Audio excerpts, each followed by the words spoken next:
semua utusan, innaka lamina mursalin, keren semuanya. Karena semua utusan tidak ada satupun yang sia-sia. Baik buruk adalah penilaian. Ketika membebaskan penilaian kita pada semuanya, yang dilihat kebenaran, kita akan menjadi bijaksana. Pernah nggak dengar kajian Yasin model kayak gini?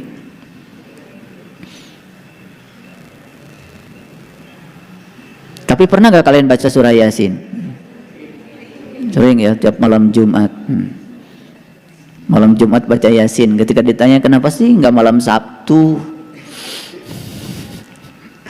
Padahal malam Jumat baca Yasin supaya kalian bisa Jumatan, bisa manunggal. Manunggal dengan siapa?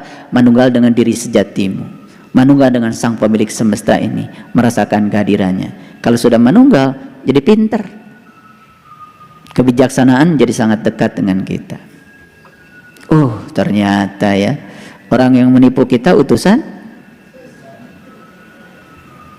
diterima apa tidak? Kalau utusan harusnya apa? Diterima apa ditolak? Diterima. Kalau ditolak?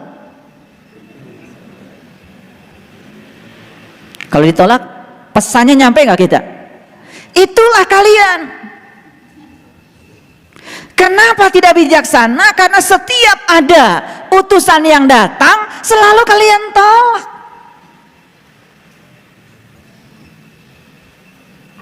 Nih lihat saya semua. Kenyataan itu tidak akan pernah membuat kita menderita. Tetapi menolak kenyataan, jelas itu penderitaan.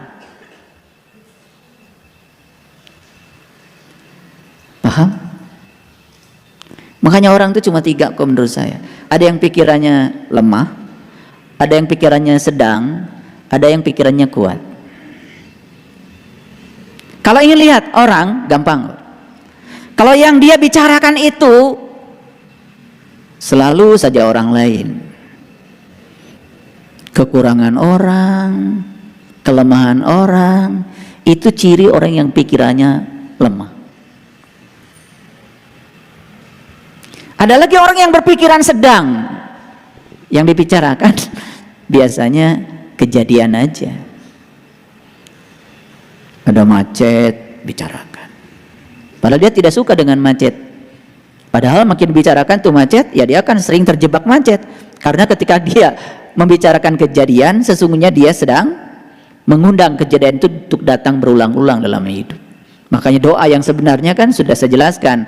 Apa yang kau pikirkan, apa yang kau katakan, apa yang kau lakukan berulang-ulang. Makanya banyak kan yang senang seminar. Seminar tentang ditipu orang. Seminar dibohongi orang. Dan kalau membicarakan itu, berapi-api. Senang rasa membicarakan itu. Lupa kalau dia sedang berdoa.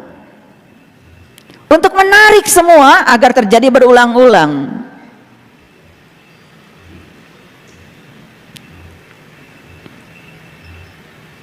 Nah, orang yang berpikiran kuat, yang dipikirkan itu selalu ide, gagasan yang membuat segala sesuatu berubah.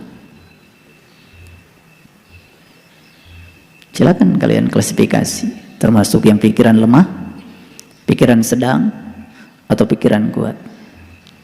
Ketemu dengan saya yang dibicarakan selalu gagasan, gimana nih? Ya, supaya perubahan terjadi. Gimana nih supaya peradaban terjadi? Gimana nih membangun peradaban? Yang muncul tuh ide, gagasan, kemajuan ekonomi, kemajuan sosial, kemajuan spiritual. Orang yang pikirannya kuat, selalu yang dibicarakan itu ide dan gagasan untuk membangun. Apalagi orang yang selalu berpikir keburukan, membicarakan keburukan. Kelasnya kelas mana ya? Saya cuma bagi 3 aja kok. Lemah, sedang, kuat. Yang lemah itu yang selalu berpikir, selalu membicarakan orang. Yang sedang itu yang suka membicarakan kejadian. Kalau yang kuat itu selalu membicarakan ide-ide, gagasan-gagasan baru. Nah, itulah cirinya orang spiritualnya tinggi, kesadarannya tinggi, biasanya pikirannya pun menjadi kuat. Yang dia bicarakan selalu bagaimana untuk memajukan sesuatu. Nah, orang yang semacam ini hidupnya sudah tidak berorientasi pada dirinya sendiri, bahkan dirinya sudah menjadi milik orang lain.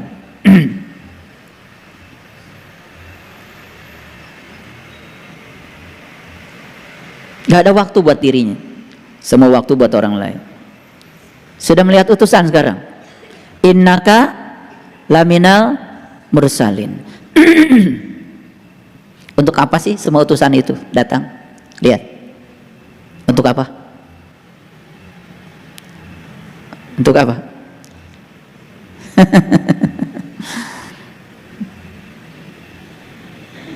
Tidak ada di kelas spiritual seperti ini yang datang sedang di puncak kejayaan. Tidak ada. Di kelas spiritual seperti ini yang datang adalah orang-orang yang sedang bermasalah.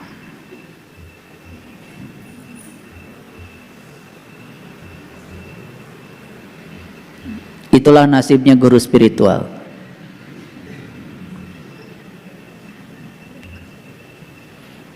Guru spiritual itu nasibnya seperti dokter, baru diingat kalau sakit. Dan guru spiritual itu baru diingat sama muridnya kalau dia punya masalah.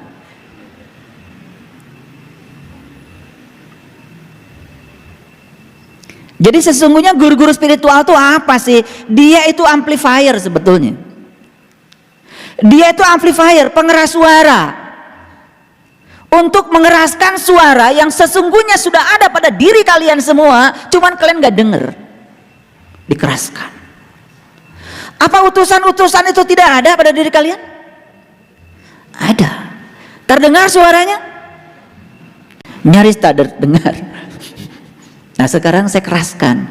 Itu utusan sudah datang padamu loh. Anakmu, pasangan hidupmu, orang-orang yang pernah hidup bersamamu, semua orang-orang yang mungkin pernah mencelakakan kamu, semua orang-orang yang pernah menguji kesabaranmu. Itulah yang disebut dengan Al-Quranul Hakim. Itu yang disebut dengan bacaan yang bijaksana.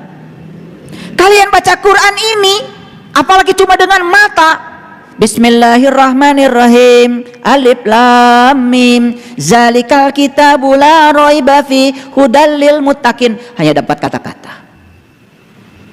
Mulai lihat terjemahannya dengan otak, paling juga hanya dapat pengetahuan. Oh, katanya ini ada Quran, petunjuk bagi orang yang bertakwa. Dan gitu, sudah selesai. Yang takwa tuh kayak apa? Cara menunjukkannya seperti apa? Gimana kita merasa ditunjukkan oleh Quran? Gak ada pertanyaan lagi. Tidak ada ekstrapolasi, cukup translasi. Merasa puas di situ.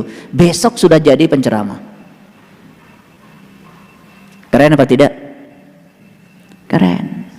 Pergi ke pasar baru tinggal beli surban, pakai jubah sedikit 150.000 udah keren. Di sini nggak ada, kosong. Yang disampaikan apa? Yang disampaikan ilmu katanya, kata ini, kata itu, karena cuman baca pun hanya melihat dengan mata, dapatnya kata-kata. Makanya mohon maaf, menurut saya syarat untuk menjadi seorang pencerah itu harus sudah bisa melihat kitab suci dengan segenap jiwa. Kalau belum sampai di tingkat itu, yang keluar dari mulutnya itu cuman hal-hal yang berbahaya. Ulangi lagi. Yasin wal Qur'anil Hakim, innaka laminal mursalin ala siratim mustaqim. Jadi semua utusan itu ujung-ujungnya adalah cinta kasih Tuhan untuk mengantarkan kita, membimbing kita kemana? Ala siratim mustaqim. Ada yang ditipu sekian miliar, hancur tuh kehidupannya. Cari guru, ujungnya kan? Ada yang hidupnya bermasalah luar biasa. Ini nggak selesai, ini nggak selesai, ini nggak selesai. Ujung-ujungnya cari guru. Betul? Bagus apa tidak? Bagus apa tidak? Ala syiratim mustaqim. Jadi semua itu adalah cara semesta, cinta kasih semesta untuk menarik kamu agar menuju jalan yang lurus. Ini ngerti nggak dari tadi saya ngejelasin ini? Pada melohok aja, ngerti nggak?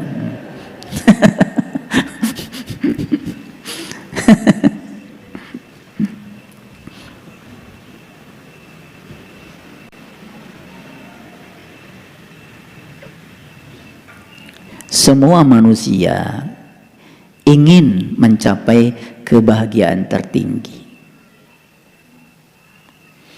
Tetapi apakah semua manusia tahu apa sesungguhnya kebahagiaan tertinggi itu? Tahu belum? Ulangi. Semua manusia ingin mencapai kebahagiaan tertinggi. Ingin kan? Tapi tahu nggak kebahagiaan tertinggi itu apa?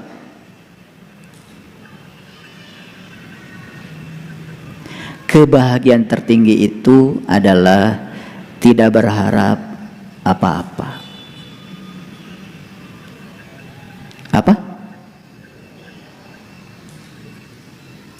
Ini setiap tahun baru selalu membuat resolusi. Kemarin kalian bikin resolusi tahun 2022. Resolusi itu adalah daftar rencana tertulis yang akan dilakukan tahun 2022. Bagus nggak daftar itu? Bagus nggak? Tahun 2002 saya mau ini, bagus nggak? Bagus? Sama sekali tidak ada manfaatnya. Resolusi yang paling bagus adalah tidak membuat resolusi.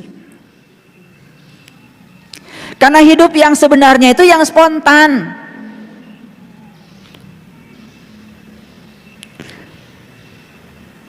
Ketika kalian membuat resolusi tentang hari esok, sebenarnya kalian sudah menghancurkan hari esok.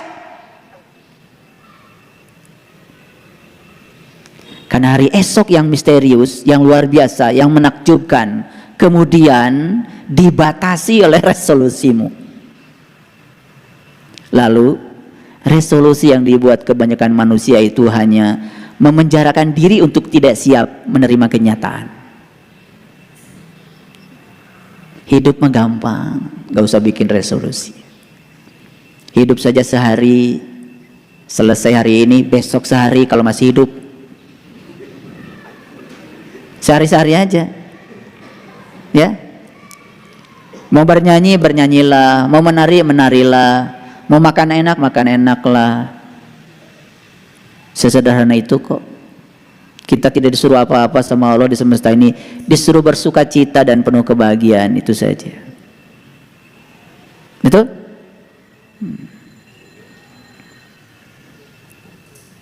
Hidup saja penuh tanggung jawab. Dengar apa yang diperintahkan beliau di sini.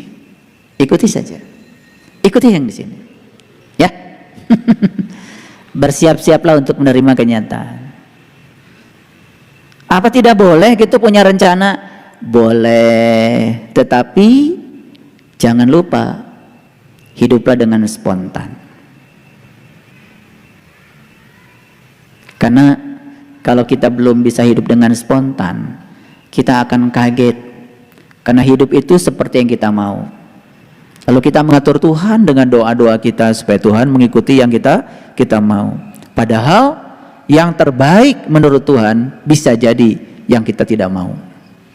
Tapi itu adalah utusan Tuhan yang diutus kepada kita untuk menunjukkan jalan Shiratal Mustaqim. Kalau begitu saya mau bertanya, pinter enggak? Kalau begitu setiap manusia akan sampai enggak di Shiratal Mustaqim? Akan sampai. Siapa yang duluan sampai di sini? Siapa yang duluan sampai di Shiratal Mustaqim? Yang tidak pernah menolak setiap utusan yang datang, dia yang keduluan. Ngerti? Yang dulu suka digambarkan kan, pokoknya katanya yang amalnya banyak secepat kilat menyeberang Shiratal Mustaqim. Kan gitu kan dulu? Masih ingat ya itu pelajaran fiksi dulu. Sekarang pelajaran fiksi itu saya buat jadi nyata. Jadi siapa yang secepat kilat bisa menyeberang Shiratal Mustaqim? Semua manusia yang bisa menerima semua utusan, baik yang diinginkan maupun yang tidak diinginkan. Itulah pencerahan. Jadi pencerahan itu ujung-ujungnya apa? Tidak ada tempat buat kamu pergi. Paham? Menghindari sesuatu yang kamu tidak ingin, kamu akan dihadapkan pada yang tidak kamu ingin berikutnya. Lari dari sini akan dihadapkan pada yang kamu tidak ingin. Terus menerus begitu sampai kamu bisa menerimanya. Makanya secepat kilat, secepat kilat. Makanya saya bilang penderitaan itu bukan pada kenyataan. Penderitaan adalah menolak kenyataan. Aduh, kalau sudah sampai di situ, hidup itu luar biasa ya.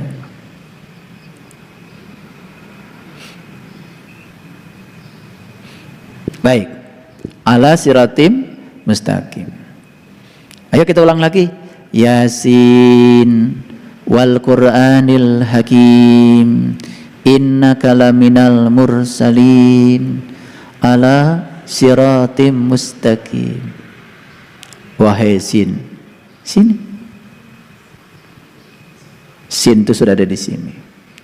Nurullah, Nur Muhammad, Nur Insan. Itu guru sejati kita. Di mana? Di sini. Wal Qur'anil hakim, demi bacaan yang membuat kita menjadi bijaksana. Di mana bacaannya? Di sini. Apa yang kita baca? Semua perjalanan kehidupan kita itu adalah bacaan kita. Nyata? Nyata. Ketika kita bisa membacanya, lihat dia sebagai innaka laminal mursalin. Lihat dia sebagai utusan. Utusan dari Sang Semesta karena cintanya kepada kita untuk menarik kita ala siratim mustaqim, agar kita menuju jalan yang lurus. Apa sih jalan yang lurus? Syiratal ladzina an'amta alaihim, jalannya orang-orang yang diberi nikmat. Siapa sih orang yang diberi nikmat? Wa may yuti'illaha wa rasula faulaika ma'al ladzina an'amallahu alaihim minan nabiyyin wasyiddiqin wasyuhada wassolihin. Keren banget.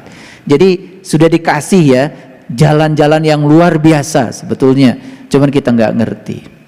Jadi Shiratal Mustaqim itu jalannya orang yang diberi nikmat. Mau diberi nikmat? Mau banget. Tapi ketika ditanya apa nikmat, nggak tahu juga. Aneh juga manusia itu ya. Tadi katanya mau mencapai kebahagiaan tertinggi. Begitu saya tanya kebahagiaan tertinggi apa tadi? Tidak berharap apa-apa. Itu aja. Jangan dihafal. Karena itu tidak akan mencapai kebahagiaan tertinggi kalau dihafal. Praktekkan. Contoh. Kita suka berharap agar orang lain seperti yang kita mau. Pertanyaan saya, apakah harapan kita akan tercapai sehingga orang lain seperti yang kita mau?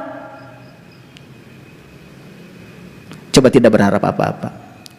Bahagia aja. Orang mau apa, melakukan apa, no problem. Jadi kenapa Allah itu sumber kebahagiaan tertinggi? Karena beliau tuh nggak berharap apa-apa. Tuhan itu tidak berharap apa-apa kok. Tidak berharap semua katanya harus iman sama dia, semua harus nyembah dia. Enggak. Kalau iman buat diri kamu sendiri, kalau kamu berbuat baik buat diri kamu sendiri, kata Allah, bukan buat aku. Beliau hanya katalisator aja kok, fasilitator saja. Paham? Ayo siap mempraktekkan kebahagiaan tertinggi. Mulai sekarang sudah tidak berharap apa-apa. Perlu dibuktikan? Coba ngasih kebaikan ke orang, udah jangan berharap apa-apa. Bahagia nggak? Oke. Coba berharap apa-apa. Pengen orang membalas, pengen orang mengucapkan terima kasih, pengen orang menyanjung kita, pengen memuji kita dermawan. Begitu kita berharap dan orang lain tidak seperti yang kita ingin, apa yang terjadi? Sesederhana itu kok. Sesederhana itu. Suka sakit hati nggak? Apa sumber sakit hati? Berharap apa-apa. Anak harus nurut orang tua. Berharap nggak? Berharap. Kemudian anak tidak nurut orang tua. Anaknya lebih pintar daripada orang tuanya. Menderita nggak tuh orang tua macam gitu? Ini kalau dipraktekkan ilmu dari saya hari ini sederhana banget. Jadi kalau gitu kebahagiaan tertinggi bisa dicapai setiap saat. Gimana caranya? Itu aja.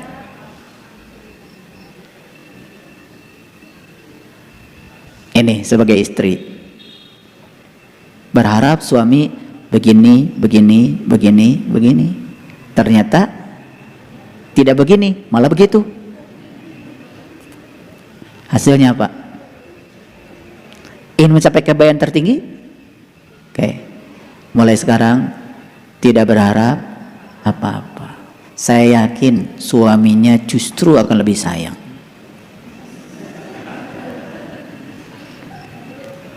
Makanya diam itu emas. Iya. Jangan usil, jangan komentar, diam aja. Karena diam itu emas. Ya? Iya. Makanya kalau istri minta emas, biasanya suami diam.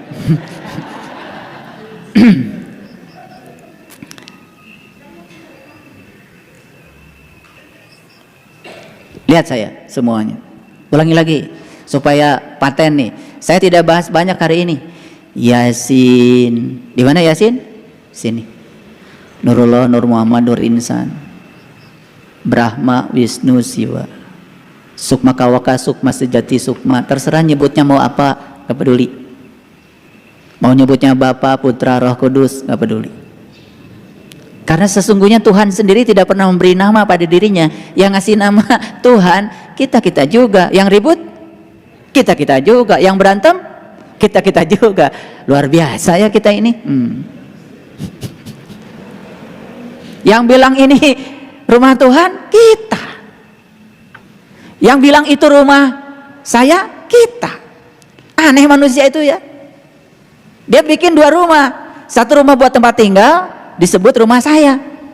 Satu bikin rumah buat sholat, disebut rumah Tuhan. Tuhan nanya, sejak kapan itu rumah Tuhan? Bukannya itu rumah buatan kamu sendiri. Semennya sama, temboknya sama. Kamu sendiri yang ngasih rumah. Itu rumahmu, ini rumah Tuhan. Tuhan bilang, aku tidak tinggal di situ.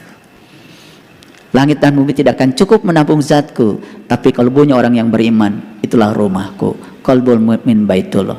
Gitu, itu rumah Tuhan yang sebenarnya di situ. Malah rumah itu jarang dikunjungi. Kalau sudah ke rumah yang buatan sendiri, yang disebut rumah Tuhan dalam tanda kutip oleh kita sendiri, sombongnya luar biasa. Betul nggak? Mulai ngomongin yang tidak pernah masuk ke rumah itu. Gitu kalian beragama, gitu-gitu aja. Ulangi lagi. Yasin. Di mana Yasin? Ayo. Ya itu wahai sin, wahai sin, wahai sin, temukan sin dalam dirimu. Wal Qur'anil Hakim. Sesungguhnya itu adalah bacaan yang membuat saya menjadi bijaksana. Innaka laminal mursalin. Aku lihat semuanya adalah utusan semesta, cinta kasih semesta. Yang diinginkan, yang tidak diinginkan, itu adalah utusannya. Cinta kasihnya yang luar biasa. Kita melihat baik dan buruk berdasarkan diingini atau tidak diingini. Betul? Disebut baik kalau cocok dengan keinginanmu. Disebut buruk kalau tidak cocok dengan keinginanmu. Padahal kata Tuhan, apa yang disebut baik olehmu belum tentu baik bagimu. Apa yang disebut buruk olehmu belum tentu buruk bagimu. Tetapi Tuhan mengatakan yang disebut baik dan buruk olehmu, yakin kalau itu terjadi padamu, itu cinta kasihku dan itu baik bagi dirimu. Itu sudut pandang Tuhan. Jadi sekarang kita mendapatkan satu pelajaran.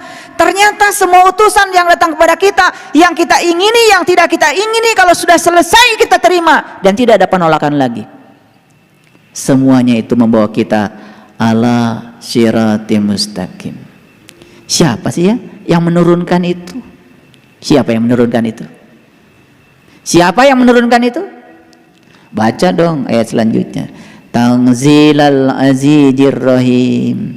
Diturunkan oleh yang maha perkasa lagi maha penyayang. Keren banget. Jadi diturunkannya itu oleh, lihat saya semuanya. Kenapa kata-katanya kok aziz dan rohim? Ini sedang menegaskan kepada kita, yang menurunkan ini kepadamu karena aku yang maha gagah, aku yang maha cinta. Jadi atas dasar cintanya itu semua terjadi pada diri. Ada orang korupsi, masuk penjara. Ketika di luar penjara, dia bebas tubuhnya, tetapi belum tentu bebas jiwanya. Ketika masuk penjara, dia tidak bebas tubuhnya, tapi siapa tahu dia bebas jiwanya. Di penjara dia menemukan pencerahan. Di penjara ada titik balik. Bukankah itu utusan? Bukankah di situ dia sedang ditarik oleh siapa? Oleh Tuhan yang menurunkan utusan itu, karena Dia maha gagah, Dia maha cinta. Ngerti sekarang? Ketika kita melihat Quran dengan mata, kita hanya melihat kata-kata. Ketika kita melihat Quran dengan otak, kita hanya melihat dia sebagai pengetahuan. Ketika kita melihat kitab suci dengan hati, kita melihat cinta. Sudah bisa melihat cinta di sini? Kenapa? Kita membacanya dengan hati. Apalagi ketika kita melihatnya dengan segenap jiwa kita, kita sudah bertemu dengan dia. Jadi harusnya setiap orang membaca kitab suci harus bertemu dia. Harusnya kan begitu. Baca Yasin sudah lama banget, betul nggak? Berapa ayat surat Yasin? Wih, luar biasa, 83. Ini kayaknya setiap malam Jumat baca kelihatannya ya. Luar biasa. Jadi surah Yasin itu keren banget sebetulnya ya. Saya pernah membuat catatan tentang surah Yasin. Surah Yasin itu ada 10 fase.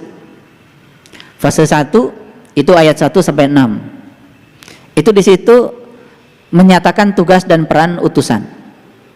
Awas ya, utusan itu dimensinya sangat luas. Dan sekarang kita bisa melihat apapun yang terjadi dalam kehidupan kita adalah utusannya. Termasuk segala peristiwa yang terjadi dalam kehidupan kita, utusannya. Kita bisa melihat utusan dalam dimensi yang lebih luas lagi. Kalau itu bisa kita lihat, oh luar biasa. Tidak ada yang kita tolak. Tidak ada yang kita tolak. Nah, fase yang kedua dari surah Yasin itu ayat 7 sampai ayat 10 itu menyatakan ciri orang yang mengaku beriman. Jadi orang yang mengaku beriman ada di fase itu. Bukan orang beriman ya. Dan banyak sekali orang yang mengaku dirinya sebagai orang yang beriman, padahal dia bukan. Nah, fase ketiga itu surat ayat 11 sampai 12 itu menceritakan tentang hanya orang yang bisa diperingati yang ikut peringatan. Apa artinya? Seperti Romo bilang tadi, hanya yang kosong yang bisa diisi. Jadi kalau di Quran surah Yasin dikatakan hanya yang bisa diperingati yang mau ikut peringatan. Hanya mereka yang tidak tahu. Tetapi mereka tahu bahwa mereka tidak tahu, itu yang bisa diberitahu. Mereka yang tidak tahu, tetapi dia tidak tahu. Kalau mereka tidak tahu, tidak akan pernah bisa diberitahu. Yang bisa diberitahu hanya mereka yang tidak tahu, tapi dia tahu kalau dia tidak tahu, yang kosong. Nah, disitulah ya di fase ketiga. Fase yang keempat dari surah Yasin itu agak panjang, ayat 13 sampai ayat 29. 13 sampai 29. Nanti boleh dibuktikan. Ini rangkuman saya. Disitulah terjadi dialog antara kita dengan diri sejati kita. Di situ ada dialog. Ayat 13 sampai 29. Nah, fase yang kelima ayat 30 sampai 32 itu ada penyesalan terhadap orang-orang yang memperolok-olok utusan. Ngerti maksudnya? Memperolok-olok utusan itu artinya apa? Jadi dia itu menolak sebetulnya pada semua utusan. Keren banget kalau sudah sampai di titik itu ya. Gak ada yang buruk lagi. Ketika tidak ada yang buruk lagi, lalu semua energi negatif kita tuh bertransformasi menjadi energi positif. Kesadaran rendah bertransformasi menjadi kesadaran tinggi. Wih, luar biasa. Nah, fase yang ke-6 itu ayat 33 sampai 50. Itu cerita khusus tentang mukjizat bagi mereka yang mengikuti para utusan. Jadi mukjizat itu berarti apa? Ya, berkah. Bagi mereka yang mengikuti utusan tidak pernah menolaknya, dia akan dapat berkah. Itu fase yang ke-6. Fase yang ke-7 itu ayat 51 sampai 59, itu fase kebangkitan dari kubur saat sangkakala ditiup.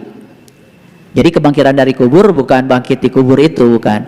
Kebangkitan kesadaran di sini. Karena kuburan yang sebenarnya adalah tubuh kita. Jadi bangkit itu bukan nanti setelah mati. Bangkit itu sekarang di sini.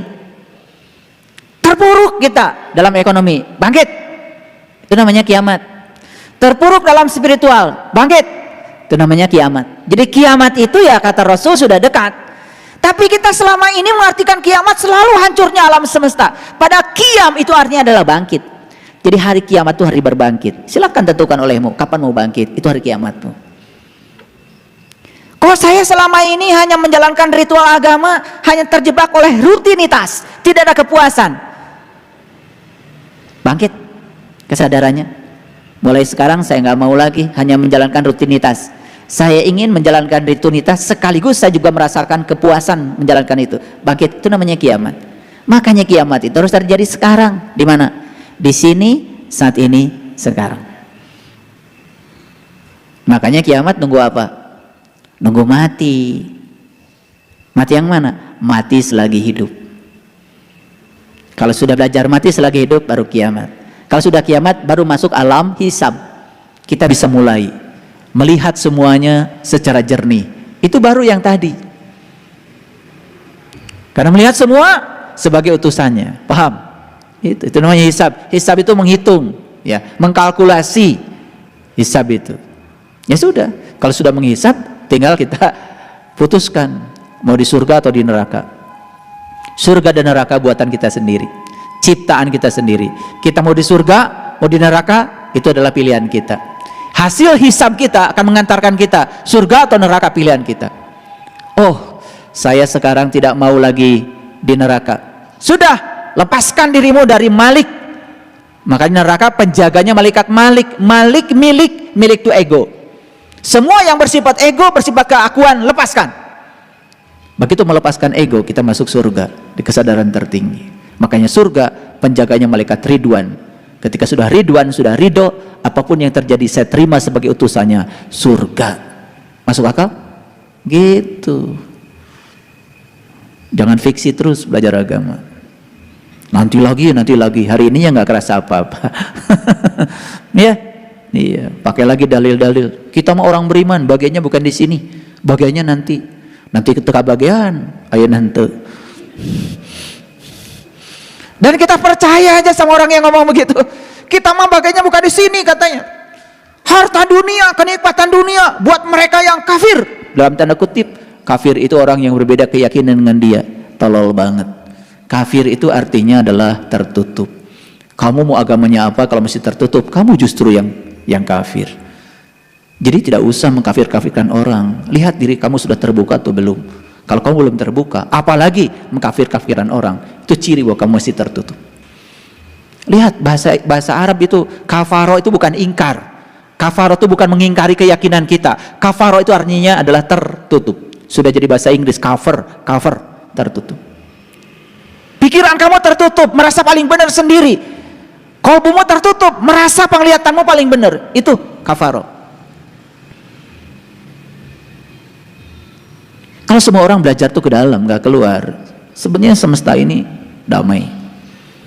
Kenapa menjadi banyak keributan? Karena semua matanya keluar. Melihat kesalahan orang itu sangat mudah.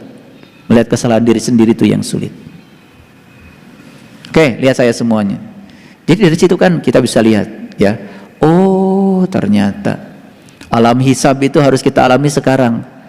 Kenapa? Kalau alam hisabnya nanti, kita kan tidak bisa. Hisab itu evaluasi bahasa Inggrisnya. Dan evaluasi itu berarti harus ada kesempatan untuk memperbaiki. Kalau hisabnya nanti, kapan perbaikan? Kalau hisabnya sekarang, ada kesempatan untuk memperbaiki. Betul? Jadi walaupun hanya beberapa waktu, tapi kamu sudah memperbaiki dirimu, sudut pandang, maka di situ ada kesempatan untuk merasakan surga. Jadi hisab itu sekarang, di sini, saat ini. Nah, fase yang berikutnya, fase yang ke-8 itu ayat 60 sampai 68 itu akan digambarkan tentang keadaan orang-orang yang mendustakan para utusan. Digambarkan itu secara utuh keadaannya. Jadi keadaan yang orang-orang yang masih menolak semua hal yang terjadi dalam hidupnya, di situ digambarkan.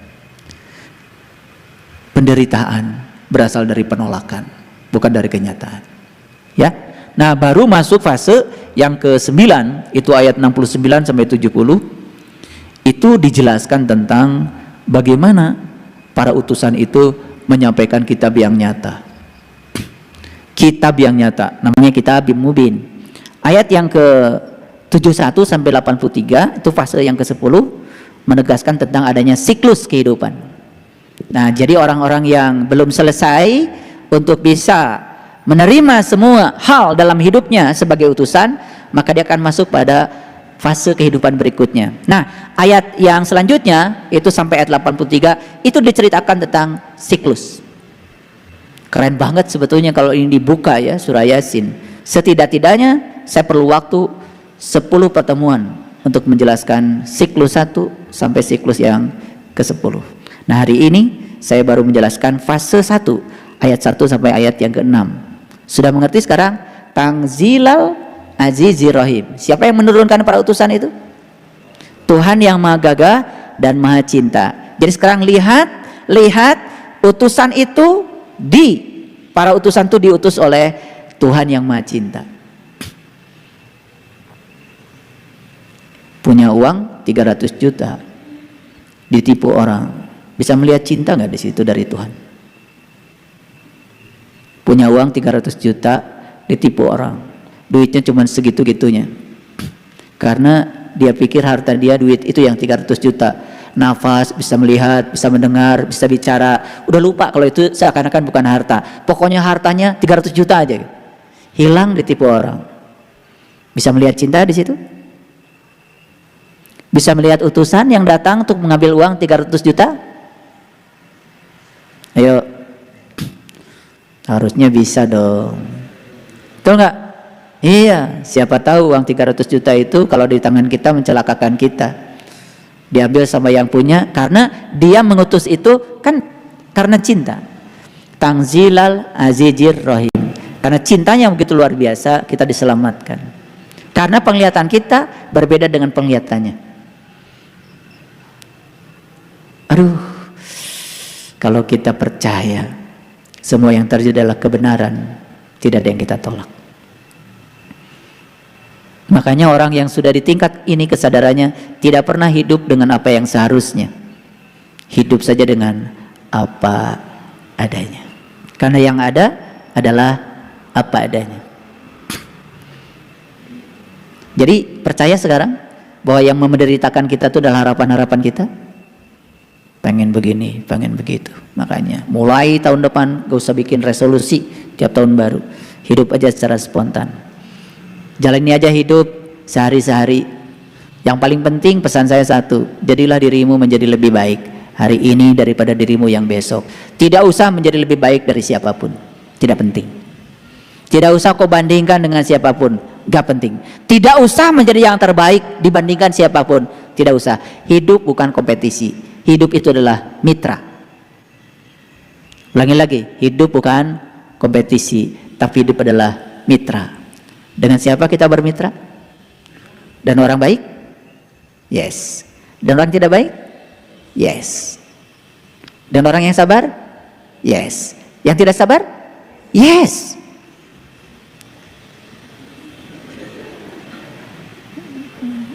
Awas jangan yes yes di sini. Nyampe rumah nggak yes lagi.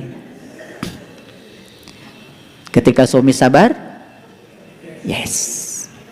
Suami marah-marah, yes. Sudah bisa melihat bahwa sebetulnya dia adalah mitra. Nih, saya ngajar entrepreneurship sama mahasiswa. Mahasiswa nanya sama saya, Pak, bagaimana kami cara memperlakukan kompetitor kami? Oke. Kata kompetitor sendiri sudah negatif, saya bilang, di otak kamu. Kamu dagang apa sih? Gitu. Saya dagang makanan, Pak. Apa makanannya? Ya. Sekarang gimana caranya supaya kamu bisa meningkatkan kualitas dirimu lewat jualan itu? Packagingnya yang bagus, ketahanan makanannya yang lama, apalagi harganya lebih rendah daripada orang lain.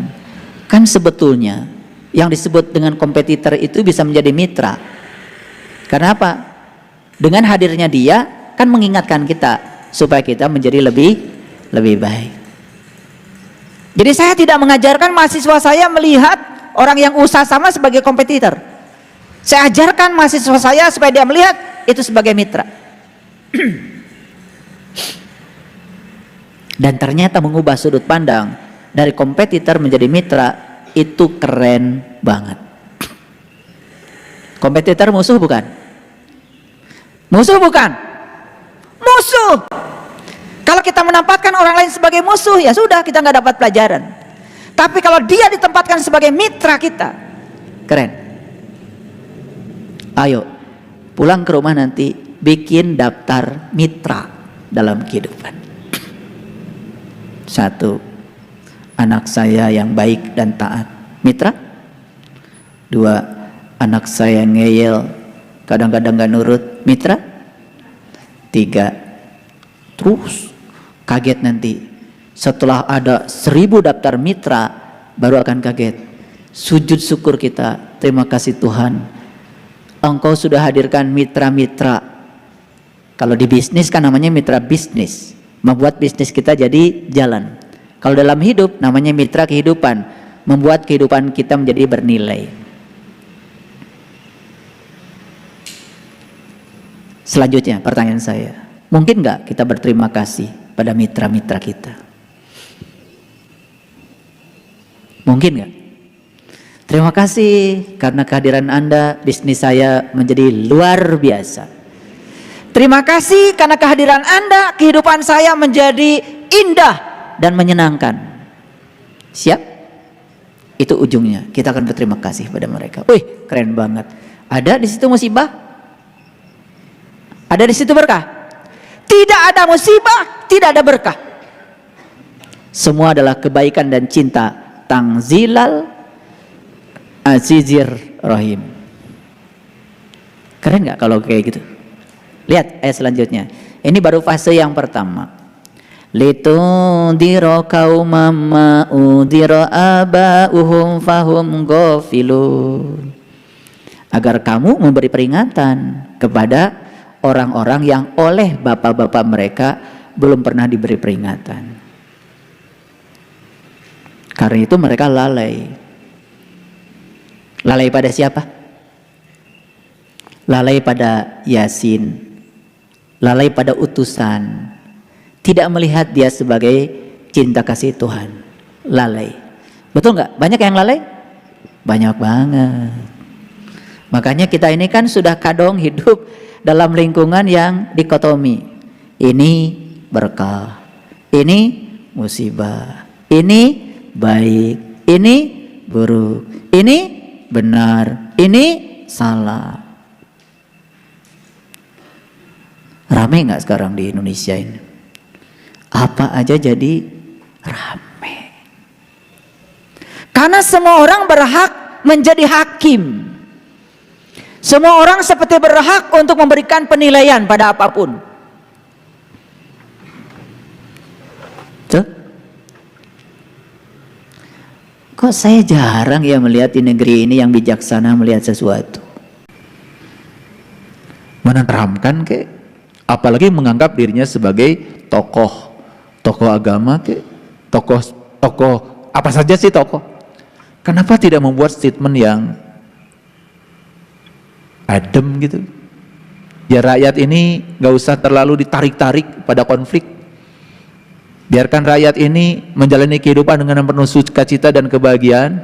Jangan rakyat ini kemudian terus-menerus jadi tarik-tarik untuk terlibat dalam sebuah konflik kepentingan yang dibangun oleh para elit. Kenapa sih? Baik, 6 ayat sudah bisa sekarang? Ulangi lagi.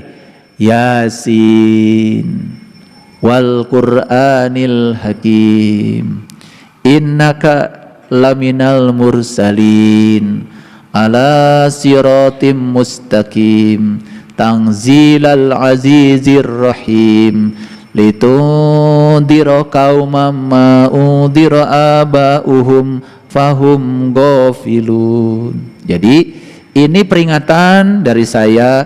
Mungkin saja oleh bapak-bapakmu belum pernah diingatkan, saya ingatkan supaya ini ya membuat kita menjadi tidak lalai. Paham sampai di sini? Baik. Jadi puncaknya kebahagiaan tadi apa? Tidak berharap apa-apa. Apakah kebahagiaan itu tanpa masalah? Apakah kebahagiaan itu bukan karena tak ada masalah? Masalah selama hidup tetap aja ada. Ya. Tetapi kalau sudah bahagia, kita menjadi lihai untuk mengurus semua masalah. Jadi kalau begitu, bahagia dulu teman datang atau teman datang dulu bahagia? Bahagia dulu pasti teman datang. Jangan teman datang baru bahagia. Kalau ke teman nggak datang berarti tidak bahagia, rugi. Bahagia dulu punya rumah bagus atau punya rumah bagus dulu baru bahagia. Oke, bahagia dulu baru sukses atau sukses dulu baru bahagia? Oke, bahagia dulu atau punya duit banyak dulu? Kalau orang yang bahagia pasti duitnya banyak. Saya yakin orang yang bahagia itu duitnya banyak. Ya, karena apa? Rezeki tidak selalu uang. Rezeki tidak selalu uang. Orang yang bahagia itu pasti sehat. Betul nggak? Senyumnya merekah, penuh sukacita. Ya, oleh karena itu saya mengingatkan kepada kita semua ya bahwa kita ini diberi oleh semesta itu 2 tangan. Berapa tangan?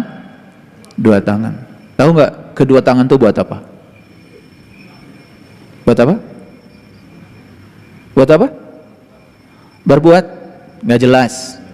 Coba kalau ngomong tuh yang jelas. Berbuat apa? Belajar ngomong tuh yang jelas. Kita diberikan 2 tangan. 1 tangan untuk menolong diri kita sendiri, 1 tangan untuk menolong orang lain. Berapa tangan? 1 buat menolong diri sendiri, 2 buat menolong orang lain. Jangan lupa, kita diberi 2 tangan. 1 untuk menolong diri sendiri, 1 untuk menolong orang lain. Awas, kedua tangan hanya ngurusi dirimu sendiri aja. Lucu. Dan orang yang hidupnya hanya berorientasi pada diri sendiri tidak akan bahagia. Karena bahagia itu menolong orang. Ya?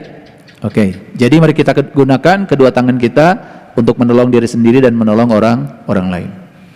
Nah, dari kajian kita hari ini, kita sarikan dulu, oh ternyata dalam hidup ini semua yang terjadi adalah kebenaran. Di setiap kebenaran ada pesan tersimpan yang sedang disampaikan pada kita. Pesan itu adalah cara untuk membuat kita menjadi semakin matang, semakin bijaksana, semakin dewasa.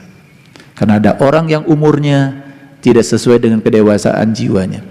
Ada orang yang umurnya tidak sesuai dengan kematangan pikirannya. Jadi marilah kita berkembang dua-duanya. Tubuh kita berkembang, semakin tua, semakin dewasa. Kematangan jiwa kita pun berkembang semakin matang. Nah, ketika kita menemukan keserasian itu, maka kita akan menua dalam keadaan kuat, insyaallah, tidak menua dalam keadaan lemah. Nah, itu yang bisa saya sampaikan, pesan saya hari ini. Semoga semua yang saya sampaikan menjadi berkah. Dan sekali lagi, ini adalah pedoman untuk menjalani kehidupan agar kita menemukan kebijaksanaan. Tapi kebijaksanaan tidak bisa dicapai dengan mendengarkan kata-kata saya. Kebijaksanaan hanya akan terjadi kalau kalian mempraktekkan semua kata-kata saya. Sekali lagi, mempraktekkan semua kata-kata saya. Terima kasih. Makanya di dalam Al-Quran ada kata-kata yang sangat luar biasa. Apa kata-katanya? Wahadainahu najdain. Aku telah pilihkan kepada kamu dua jalan. Tapi Allah mengatakan, fala aqtahamal aqobah. Tidakkah kamu mencoba jalan mendaki? Fakurokobah. Bebaskan kamu dari dualitas. Bebaskan kamu dari perbudakan. Karena perbudakan itu cuma dua. Satu, serakah kepada yang kita ingin. Yang kedua, benci kepada yang tidak kita ingin. Itulah yang disebut dengan keserakahan. Itu yang disebut dengan perbudakan. Makanya, mari kita lepaskan diri kita dari perbudakan dualitas. Kalau kita lepaskan dari perbudakan dualitas, maka kita akan memasuki surga di sini, saat ini, sekarang. Barangkali itu prolog dari saya. Semoga ini bisa membuka pikiran para sahabat semuanya. Baik ya, saya senang sekali kalau para sahabat bisa menyampaikan pertanyaan. Saya lihat di chat sudah ada pertanyaan, tapi tadi sangat cepat sekali, nanti dibacakan oleh admin ya, untuk bisa saya jawab. Itulah barangkali para sahabat sementara yang bisa saya sampaikan. Semoga yang saya sampaikan ini menginspirasi dan kita bisa mengerti dari sini bahwa sebetulnya surga dan neraka adalah ciptaan kita sendiri. Kitalah si pencipta surga dan pencipta neraka. Terima kasih. Assalamualaikum warahmatullahi wabarakatuh.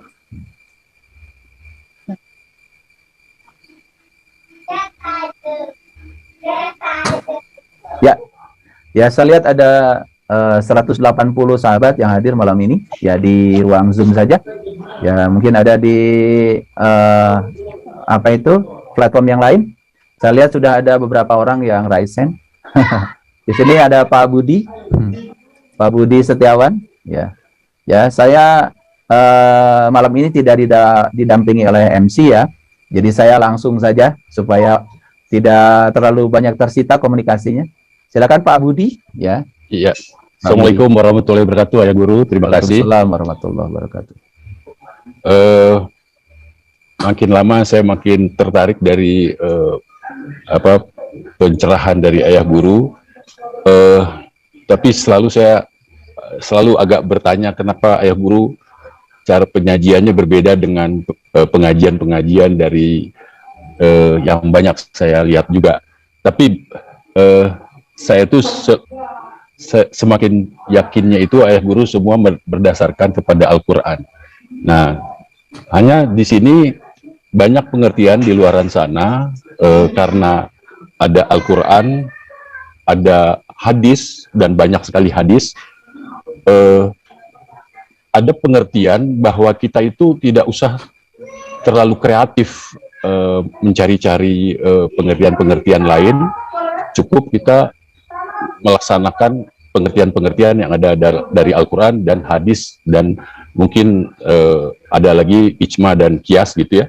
Tapi mungkin penekanannya ke Al-Quran dan hadis, tapi hadis juga mungkin ilmunya terlalu tinggi, banyak sekali hadis yang berbagai macam, ada yang katakanlah yang palsu, ada yang lemah, ada yang kuat. Dalam hal inilah saya melihat Ayah Guru sangat banyak sekali berimprovisasi dengan bahwa jangan terlalu letterleh. Jadi Sehingga kelihatan benar ayah guru itu mengandalkan akal, pikiran, produksi dari ayah guru sendiri setelah mencermati Al-Quran dan hadis tentunya. Nah, berkaitan dengan itulah saya itu melihat seperti surga dan neraka ini, pertanyaan yang sangat sederhana sekali adalah dalam pengertian ayah guru dari Al-Quran dan hadis itu, apakah ada alam lain? Apakah Al-Quran, surga dan neraka itu dalam alam yang lain atau tidak? Maksudnya, apakah surga dan neraka pengertian ayah guru itu, konkretnya itu apakah di alam semesta ini juga, alam semesta yang sama, ataukah seperti sebelum-sebelumnya saya mendengarkan ayah guru juga bahwa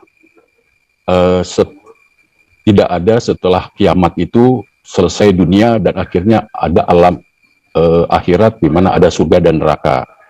Ayah guru kayaknya pengertiannya tidak ke sana, tapi seakan-akan surga dan neraka itu ya di alam sekarang ini, tidak ada lagi surga dan neraka. Dan kalau kita berakhir itu adalah arahnya kembali kepada Allah. Dan kalau belum sampai kembali kepada Allah, akan berputar-putar sesuai dengan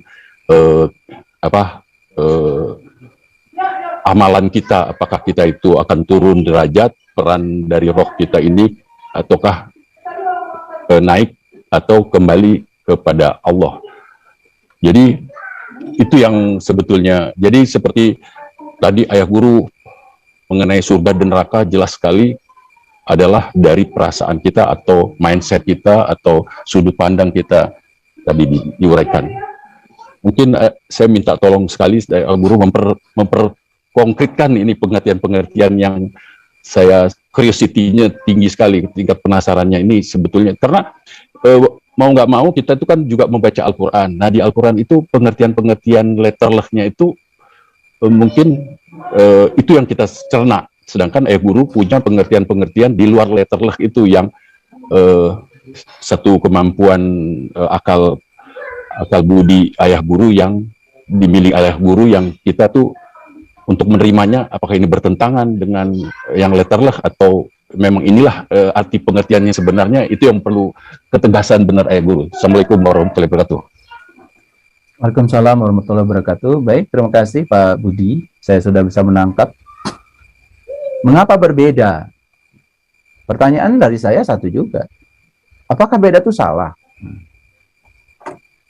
Apakah beda itu selalu salah? Quran itu tanpa batas. Allah itu tanpa batas. Quran itu firman Tuhan. Injil firman Tuhan. Taurat firman Tuhan. Ya, apakah firman Tuhan itu sebatas itu pengertiannya? Kalau Tuhan tanpa batas, berarti pengertian yang tersimpan di firman Tuhan itu juga tanpa batas. Seperti kita menguliti kulit bawang. Apakah bawang itu cuma satu lapisan? Kan bawang itu ada lapisan dalamnya, lapisan dalamnya, lapisan dalamnya, lapisan dalamnya. Sampai pada suatu saat kalau kita menguliti bawang, sampai pada tingkat yang terdalam, apa yang terjadi? Kita akan masuk pada kekosongan. Dan di kekosongan itu yang ada cuma hangat air mata. Betul nggak? Coba, kalau orang nguliti bawang pasti aja keluar air mata. Coba, bawang dikuliti, sampai yang terdalam. Jadi Quran ini tanpa batas. Kalau Quran ini tanpa batas, firman Tuhan itu tanpa batas. Sedangkan Tuhan sendiri yang berfirman tanpa batas. Berarti pengertian tanpa batas. Kita oleh Allah dikasih kecerdasan untuk mengembangkan. Apa yang saya kemukakan tadi tentang surga dan neraka, walaupun itu dikatakan tadi pendapat saya tidak mengatakan itu pendapat saya. Saya mengekstrapolasi dari Al-Quran. Kan Quran tadi mengatakan bahwa neraka itu adalah tempat di mana kita masih bernafas. Justru yang saya pertanyakan, kenapa yang dibicarakan di luar kok beda dengan di Quran? Apakah yang dibicarakan di luar yang beda dengan Quran itu ya karena pembicaranya banyak itu benar? Apakah yang saya kemukakan sama dengan Quran hanya pendapat sedikit itu salah? Kan tidak seperti itu. Ini soal cocok atau tidak cocok sebetulnya. Saya tidak begitu suka dengan benar salah. Sekarang gini aja, kalau cocok penjelasan saya, terima. Kalau tidak cocok, ya sudah. Belum cocok sekarang, kan gitu aja. Tetapi apakah yang saya sampaikan tadi itu tidak masuk akal? Saya sudah jelaskan tadi ya. Beberapa kali saya menjelaskan. Coba, begitu kita memandang masalah yang sama dengan perspektif yang berbeda, bukankah kita mendapatkan rasa yang berbeda? Betul nggak? Iya, kejadian yang sama bisa dipandang Contoh, ya, ada orang kena banjir di satu tempat. Rasa yang diterima oleh setiap orang tentang banjir yang sama, itu bisa beda loh, tergantung tingkat kesadaran.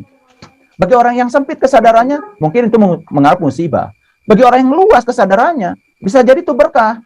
Oh, berarti ada yang harus dirubah nih. Jangan-jangan pola hidup kita salah. Jangan-jangan buang sampah kita sembarangan. Ya seperti inilah terjadinya banjir. Ada orang yang mengeluh dengan kejadian banjir, ada orang yang mendapatkan pelajaran dengan banjir itu.